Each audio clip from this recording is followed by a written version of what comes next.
ikkita inson bor. Ikkita inson bor. Oxirgi gapim shu. Ikkita inson bor. Dunyoda dard kelsa, boshingizga g'am kelsa, cho'g' ustida yotib, cho'g' ustida turadi. Agar kasal bo'lsangiz, bolamga bergan dardingni menga bersang bo'lmasmidi deb otangiz bilan onangiz so'raydi. Xotiniz aytmaydi, do'stingiz aytmaydi.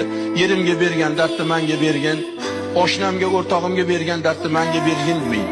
Agar farzand o'lib qolsa, Allohim bolamni jonini olguncha menikini olsang bo'lmasmidi deydi. Uni ona bilan ota aytadi. Hech qachon xotiningiz aytmaydi. Ey Parvardigor, erimni jonini olguncha menikini olsang bo'lmasmidi demaydi.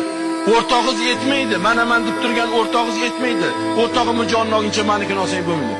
Mana shundoq jonini fido qiladigan insonlardan bizlarni voz kechirgan, bizlarni yuz o'girtirgan ayol hech qachon fazilatli bo'lmaydi.